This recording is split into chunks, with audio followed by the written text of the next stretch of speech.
Oh yes, oh yes, oh yes. This meeting of the Washington County Board of Commissioners is now in session for the adjournment. The Honorable Chairman Greg Matherly presiding. Come to order, remain standing. Thank you, Sheriff. The first order of business this evening is our prayer and our pledge. The prayer will be led by Commissioner Carriger, and the pledge will be led by Commissioner Ford. Let us bow our heads. Dear Heavenly Father, we thank you for all the blessings you have given us. Together tonight with people's business, we ask that you guide us, direct us, strengthen us to do what is right. We ask that we put people of Washington County first, that our own desires second. We feel like that we have been blessed by you, many blessed by you. Thank you. Praise your holy name. Amen. Amen. Honor America. Pledge allegiance to the flag of the United States of America, and to the republic for which it stands, one nation, under God, indivisible, with liberty and justice for all.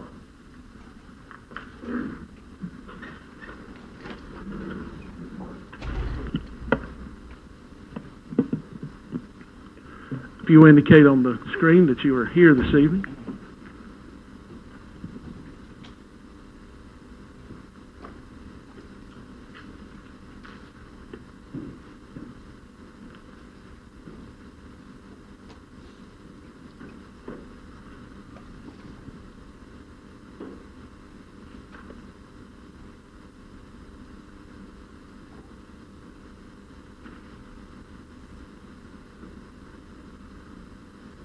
All right. We have 15 present, nobody absent. We do not have anyone signed up for public comment this evening. However, we do have a public hearing. We will recess for public hearing. It's on Resolution 18-1007, which is under this Public Safety Committee agenda this evening. The resolution approving application for the funding under the Edward Byrne Justice Assistance Grant, otherwise known as the JAG grant program for Washington County Sheriff's Office. Is there anyone here that would like to speak on the Byrne Justice Grant? Seeing none, we will close the public hearing and reconvene in regular session. Next item is the Planning Commission and Zoning. In your packet on page 5, see the minutes. The minutes of the zoning appeals on page 7. We have no resolutions for special recognition.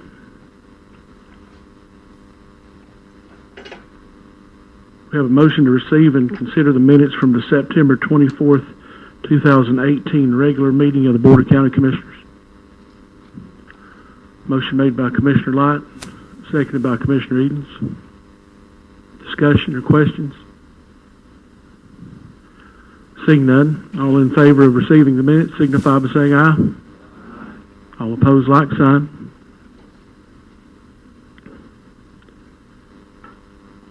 Also this evening we have Mr. Dykes and some associates from Bright Ridge here to update us on our broadband here in Washington County.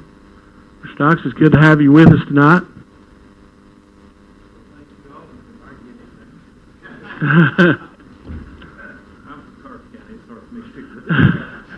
Yeah.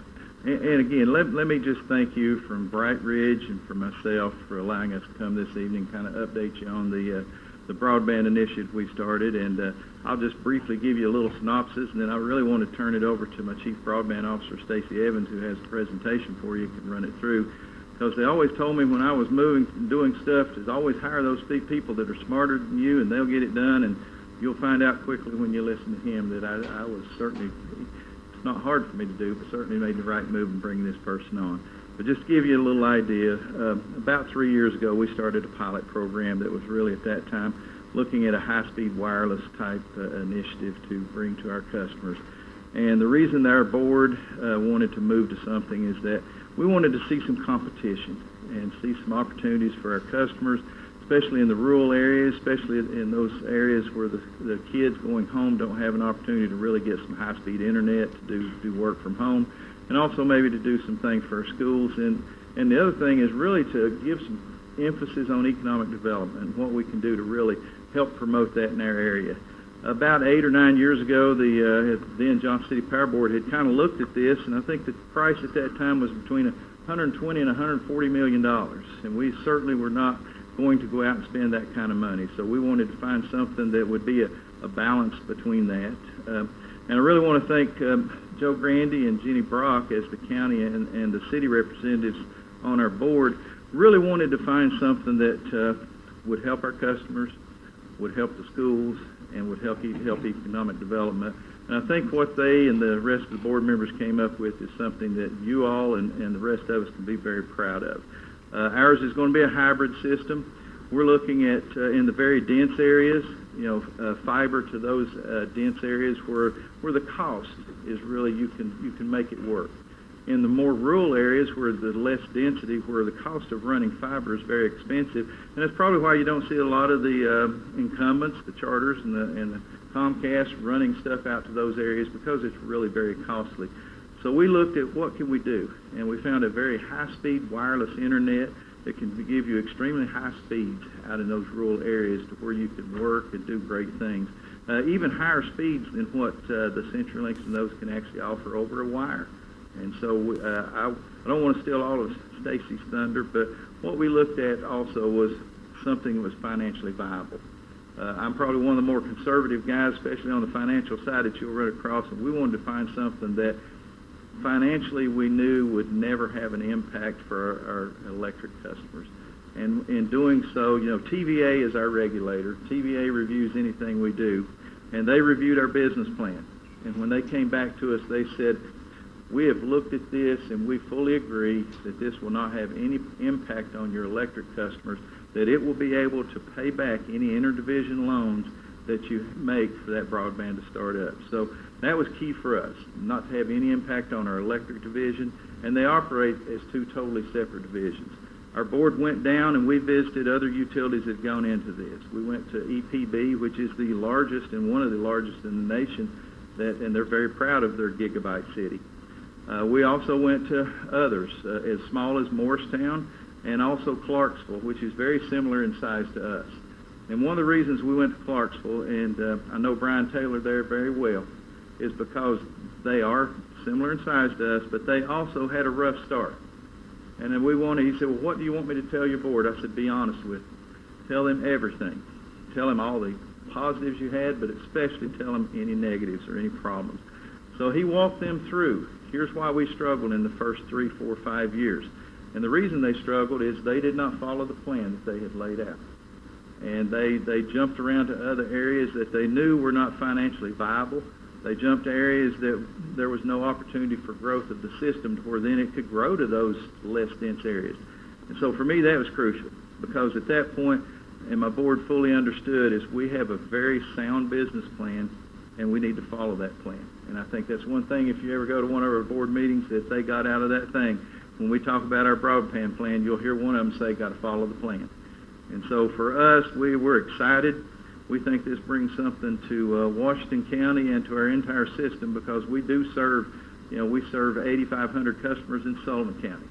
And we have 1,000 customers in Carter County. So we think we have something that's going to be a tremendous impact to all of the communities that we serve. And y'all probably know, and I know you do, Greg, I could talk for hours, right, Joe?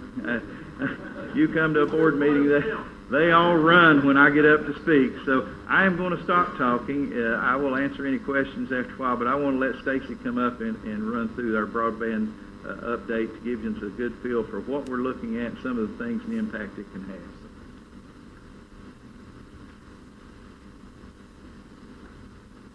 have. Good evening. Thank you for the opportunity to review with you and provide an update on our broadband initiative. Looking at this plan, there's a lot of opportunities we feel that this brings to the communities that we're serving. One is increasing broadband availability, and our board has been great about seeing that this is not just for the high-density populated urban areas, but also for the less dense rural areas. And we've got a solution, as Jeff mentioned, for both fiber optic and fixed wireless to provide those services. It also improves affordability.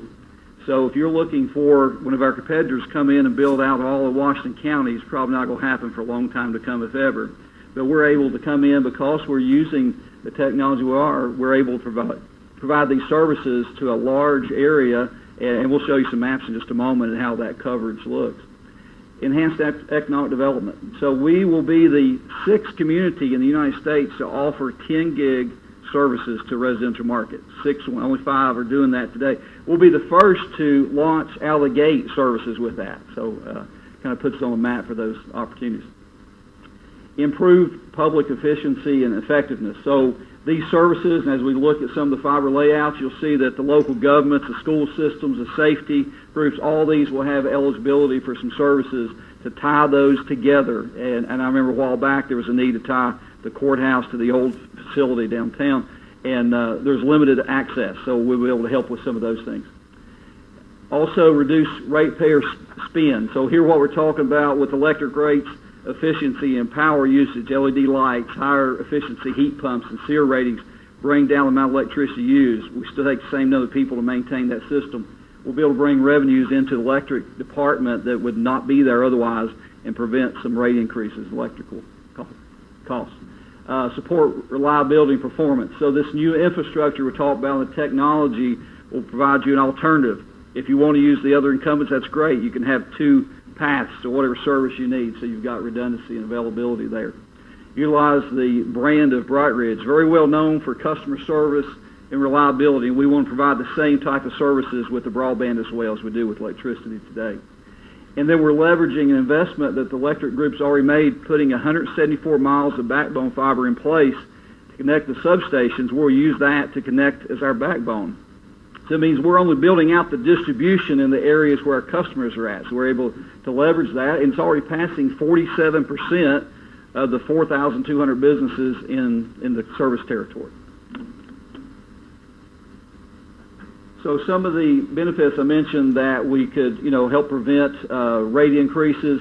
If you look at some of the sources here, we see that we're sharing existing employees that work at Bright Ridge that will serve both divisions. Fiber that will be leasing from the backbone today will be new revenues into the electric division. Wireless pole attachments, wireless tower attachments, revenue opportunities. Data center leasing that we will lease space that Bright Ridge already has. Office space that will rent for the employees that we've already staffed and District 1's to come. Pole attachment fees that we'll pay to have our fiber attached for distribution that Bright Ridge owns those poles. And then interest payments. If you look at all those together through 2030, we're talking about $41 million of cumulative payments back, and that's not the principal and loans. That's new money coming in. $18 million of that $41 million is interest payments. So looking at the phase 1, which basically is the fiscal year we're in today, that will end in June of 2019, you can break this into a fiber optic build and then also into the fixed wireless. If we're looking at this map, this shows you the intersection of Interstate 26, North Rome. This is University Parkway to the south. So there's over 4,200 potential customers in that footprint of that particular area. And then if we move on, we'll see that we're serving all the business and industrial parks in Washington County. Washington County Industrial Park being the one on the bottom here, as well as the others, over 216 businesses that will have opportunity to bring in services. Hopefully that can be leveraged for economic development, so we'll have capacities that are not available there today. And then downtown Jonesboro, the oldest town in Tennessee, will get the most current technology, modern technology, as we put fiber optic in the downtown area, serving 50 customers in the first phase. And then the wireless initiative, this is showing one tower site that we'll be serving. We're anticipating doing 3 tower sites in the first year, first phase. This one covers over 4,000 potential customers that could opt for that for broadband services. That's about a 4-mile radius. We're using LTE licensed spectrum, so that means that no one can compete for that license. Don't have to worry about a conflict with some other provider. It also works with non-line of sight, so we have plenty of hills in the region, plenty of trees. So this does a better job penetrating that than a lot of other wireless technology. It is very future-proof in that it allows us to incorporate 5G. 5G is 5th generation technology. Like you hear about that in the industry right now. If you look at what Verizon Wireless is doing, they've got an initiative to lay off 31% of their workforce so they can save $10 billion between now and 2021 so they can put into 5G wireless technologies. So they're betting the farm on that, and we've got those options available to us as well to get those high-speed bandwidths. And if you look at the cumulative for Phase 1, we're talking about 8,500 customers passed. That will probably grow as our cell tower sites that we're putting up, or the fixed wireless sites, the coverage looks to be a little bit better. But at least 8,500 customers in the first phase. And then that grows out through the first 3 years to give you an idea, 32,000 potential customers that could opt to take our services in those areas. And with that, as you notice, there's more wireless served customers than there are even fiber-based. So we've not left the county behind. We're planning for both areas. And this is just a sample. This is a work in progress. We've hired an engineering company. I know that's a very colorful map, but that is showing what we're working on to cover the entire county with wireless services. So each one of those, as it starts from a center point, is a tower site, and that will cover a particular region, and we'll build that out. First, again, the first phase, there's 3 towers coming up, and we'll grow that each year. This is showing the school system in Washington County. The red bullet points are the thumbtacks, are school locations. The red lines are fiber today that we have in place in the backbone. So as you can see, many of these were very close, and the ones that are not, they're not so far away we couldn't build to them. So we will hope to work with the local governments to provide higher speed internet capabilities. And in education, it's critical now, as you see that the training opportunities, the resources are based on internet connectivity, the testing. If your internet connectivity is down and you're trying to do testing, that's a bad day. So we hope to help in those areas. And looking at the services I mentioned before, will be the 6th community to offer 10 gig. We're talking about even to the residential customer market. Our lowest in service on fiber optic is a 200 meg by 200 meg service. We haven't announced pricing. We have established some things. We'll do that very soon. But I think you'll be very pleased with the numbers you see on the prices. But with this 200 meg service, the key here is symmetric. That means that your data rate upstream is equal to your download speed. Not to get technical, but if you buy that from our competitors, they will offer you maybe 100 or 200 down, but maybe it's 10 or 20 up. So that's very much a limiting factor. If you're trying to do VPN or connect to your business from there, it's very limiting what you can do and transfer. So we're going to eliminate that by giving you the same speed up as you're getting down. And that you can also get a 1 gig service symmetric and a 10 gig. Then on the fixed wireless, we're starting out with the 25 by 3 is the lowest one, 50 by 5, and 75 by 10. As the technology, and it's very much evolving as we go, as this grows, we'll be able to open up more bandwidth in those areas too. There's changes in spectrum that's been available over the next few months called CBRS. That's going to open up a lot of those opportunities for us. And these data rates are able to provide what we call over-the-top video services. So you can get, through the wireless, you can get a similar experience of what you will on a wireline type service. So to give you an idea, talk about 10 gig. What's that really mean? Well, if you did a video on your phone, let's say an iPhone, you did a 1040 video for about an hour, you could generate about a 10 gig file.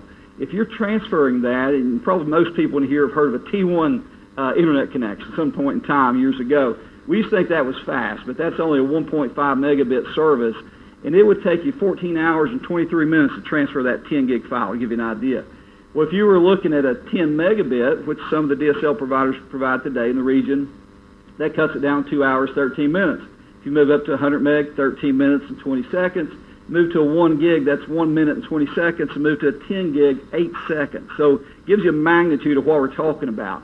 And you may say, well, I don't need 10 gig, but if you do need it, if you've got applications that there's reason, justification for it, it's there, and particularly for the business model.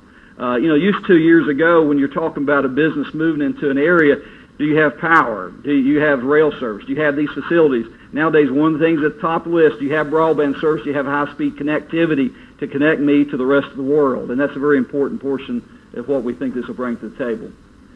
So, over-the-top video. We're going to offer two things in video side for residential. We see linear IPTV. That means this will be equivalent to what you have with your cable service today for cable TV.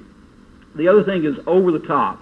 What that means is that you're taking advantage of a service you can buy, utilizing your internet pipe, taking that over the top, and you're cutting the cord potentially on the cable company. So as you can see, there's some statistics here. People call those cord cutters. If you've had cable before and you've cut the cable cord and you went over the top strictly, it's a cord cutter. There's also people that are cord never. It means our young people may never use cable services as we're used to, may never do it in their life, strictly there. And you'll see that 85% of millennials subscribe to an over-the-top video service today, 85%. 18% growth year after year for the past 3 years in over-the-top type subscriptions. 52% of the U.S. population use some type of over-the-top solution. They may not do it exclusively, but they use their Netflix. They use something or other for that. Estimates are by 2022, more than 265 million households worldwide will be using over-the-top type services. And that graph kind of shows you that growth rate and adoption of cord cutters. So we want to be able to appeal to both markets. If you want your standard cable TV, we want to offer you that. If you want to take advantage of potential lower costs and choose the channels you want, we want to provide you service. So we will have a support package that we will provide to you. Let's say you say, well, I don't know how to use over-the-top, don't know how to set it up. We will send somebody into your home when you take our service, and we will help configure and set that up on your TVs or devices you want to view it from, and we'll help support that for you on a monthly basis. So internet services for the business, commercial, government type perspective. We've got anything, again, up to the 10 gig services. We've got multiple tiers. We do custom solutions for the application, and we also have it for the fixed wireless. So if you're not in a fiber-served area, and we are, again, serving the business park, industrial parks with fiber, but if not, we've got fixed wireless options. And if you look at this is one thing that's kind of interesting. We are not going to the incumbents saying we want to buy internet service so we can resell. We are going to connect to Ashburn, Virginia. That's just outside of Washington, D.C., and Atlanta, Georgia. It gives us redundancy, two different directions. But 70% of the world's internet, not just U.S., 70% of the world's internet traffic goes through Ashburn, Virginia. It puts you on the backbone. So by connecting with these sites, we reduce the latency. We provide huge bandwidth opportunities that you would not have locally without that. So this provides us peering opportunities. If you have a business and you need to connect into anywhere in the United States or anywhere in the world as far as that goes that has those type of services, we can provide that to you now. Yeah, this would be an application. So thinking of things like a banking institution, if you need to connect all your branch sites together in a secure way, this will provide you that mechanism. If you need to go outside our service territory, we can provide those links outside as well. And then voice services for businesses, we can go from anything from a single phone line that might be for your fax machine to a hosted PBX that replaces your entire phone system and provides those capabilities. And any questions? Anything we can answer for you? Yes, sir. Yes. Yes. Yeah. we'll leave this with you. Yeah, we leave this with you. You can also look on our website. We've got some maps there that are probably a little more detailed. I'll give you that these are not great with the screen here to see details. But looking back at the wireless ones, and I can show you this one. So this particular one, you'll see the entire area blanketed with wireless. That's what those colors are showing. We will start with, let me go back another slide or two. We will start with this area here, okay? So that map, Jonesboro's sitting here in the little purple line. Telford's down here. So that gives you the area of one tower site. We're launching 3 tower sites in the first year of service. So again, going forward a second, this would be the circle here that you're seeing. But that's not the extent. There's additional areas, and we are doing a fiber engineering review today, hopefully be soon, completed very soon. And then we will put on our website, it's available today actually. If you want to put it on your address, it'll tell you if you're in a particular zone for fiber optic service. As soon as you get the wireless study, you'll be able to do the same thing for that as well. It'll tell you if you're in that service territory or not. Sure. Yes, sir. Right. Sure.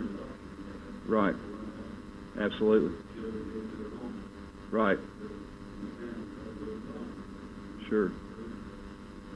Absolutely. And that's a good reason for this. Again, looking at these maps, Limestone being that area there, you have options. There is no data cap on it. Mm-hmm.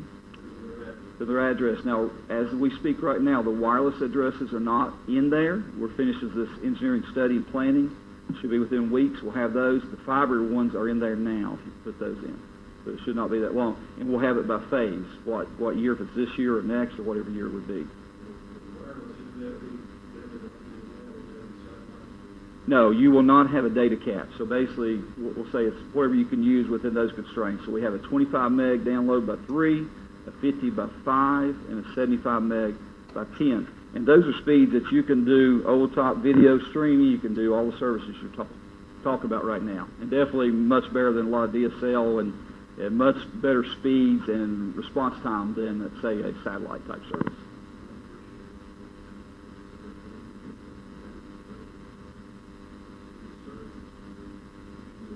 We're excited, yes. Yeah, we appreciate our board. They've really driven us that direction to serve the entire area. So we're not just going where you make the most money, but to serve all the customers. Any other questions? Mr. Evans? Oh, I'm sorry. Go ahead, Commissioner. Okay, what we would charge you for services. We've got those established. We have not released them publicly. We'll be very soon. But we have looked at what the competition is providing in services. And we said we want to be very competitive in pricing, but we also want to provide a superior product and speed. So when you see this, you'll find our prices in line with what you're paying equivalent to, we'll say, just estimates for something much less in deliverables.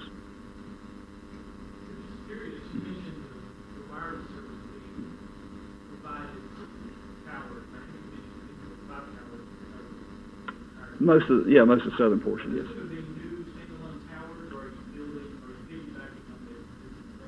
So far, the ones we've established, and we'll hold part of that answer till we have our entire engineering study back, but the ones we have established, we're renting space just like the cell providers do off existing towers. Now, the difference is this is a fixed wireless. If you think about your phone, that's mobile. You've got service just about wherever you go, with some exceptions, obviously, but your speed differs with how close you are to that tower. In a fixed wireless, we are beaming that signal to your home. You've got an antenna that's aiming at that, so you don't have that variableness. You're going to get a very consistent data speed that you subscribe to. I think there was another question. Yeah, when you talk about that phase 1 and there's 3 sites. Yes. Mm-hmm. Are those 3 sites in that green shaded area we're looking at, or are those 3 sites? That is the first one. So okay. This is one site. Okay. Of 3 to be installed. So that kind of gives you an idea here if you think about Jonesboro, kind of that area. We've got 2 others to choose from, and that will come from this final engineering study that we're doing. Okay. You can't really see it very well, but each one of these will be equivalent to a circle. They star out that way. Okay. Any other questions? Yes, sir.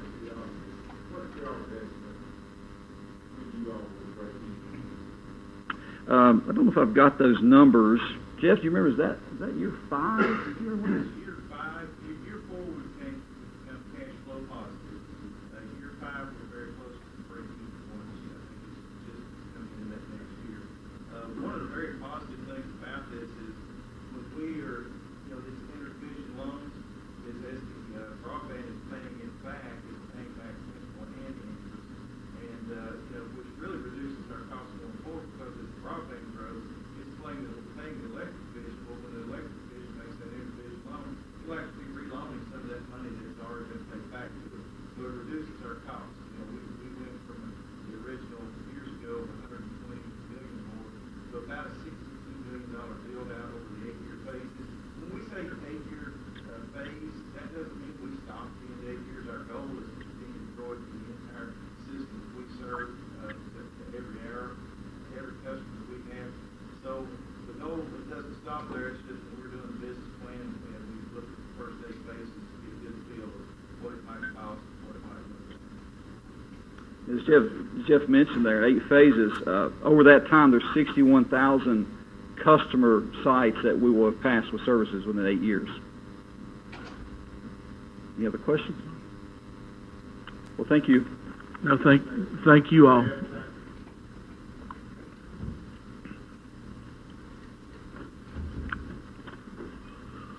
All right, that was a very informative presentation. All right, our next item is election, appointments, and confirmations. First item is Resolution 18-1001, is a resolution reappointing 2 members to the Emergency Communications District that have been recommended or have been appointed by the mayor and need confirmation by the commission. Motion made by Commissioner Ford to approve the resolution, seconded by Commissioner McAllister.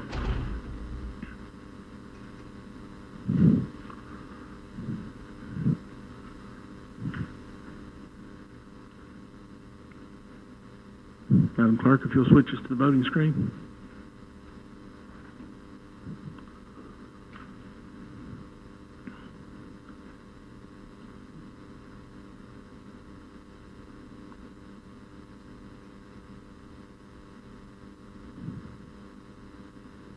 Madam Clerk, if you'll announce the vote, 14 yes, 0 no, 1 abstained.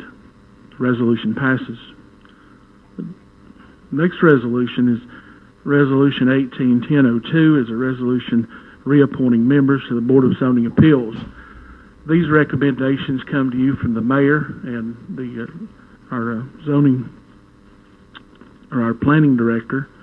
However, this is a commission appointment.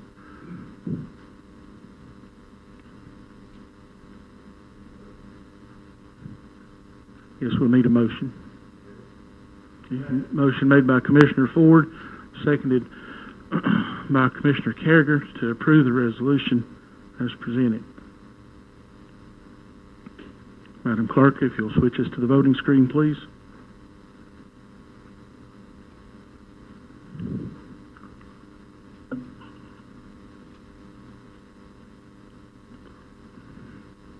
Madam Clerk, if you'll announce the vote, 15 yes, 0 no, 0 absent, resolution passes.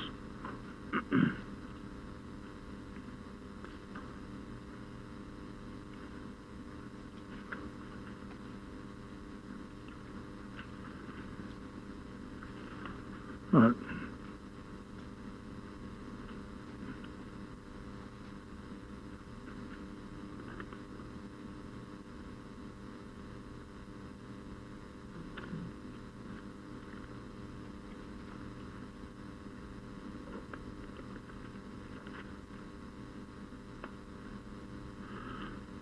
Next item is the Beer Board Committee report. Commissioner Malone. Well, Commissioner England was just pointing out that it was a short meeting. I think the sole order of business was the election of officers. So you see that in the minutes. Any questions? Seeing none. Thank you, Commissioner. Next item is the CIA Committee report. Commissioner Carriger.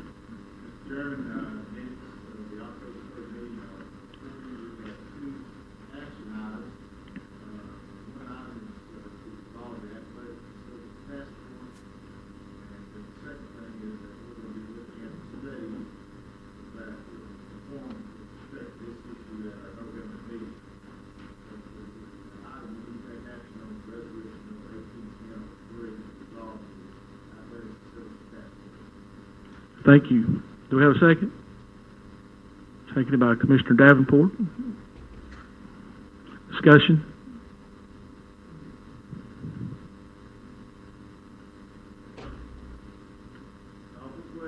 Question's been called. Madam Clerk, if you'll switch us to the voting screen. Go ahead and cast your vote and lock it in.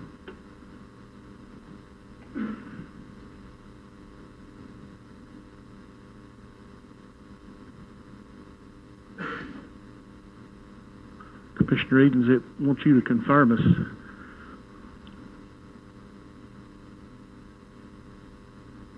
Thank you. Madam Clerk, if you announce the vote, 15 yes, 0 no, resolution passes. Any questions for Commissioner Carragher? Seeing none.